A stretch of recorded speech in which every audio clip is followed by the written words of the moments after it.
SSC and NTPC level geography facts. Number 1.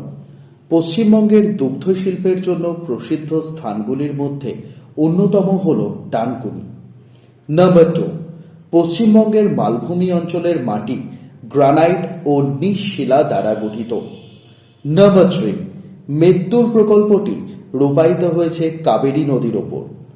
Number 4. ISRO 2025 সালে শুক্র গ্রহে মহাকাশযান পাঠাবে বলে স্থির করেছে। নাম্বার 5. বাবরি মসজিদ ধ্বংস মামলায় 32 জনকে বেকসুর খালাস করেছিল সিবিআই কোর্ট। নাম্বার 6. NH-34 যোগাযোগ করে কলকাতা ও শিলিগুড়িকে। নাম্বার 7. ড্রাসোফিলা মাছির লালারসে পলিটিন ক্রোমোজোম থাকে। নাম্বার 8. চিত্রকূট জলপ্রপাত ইন্দ্রাবতী নদীর উপর অবস্থিত।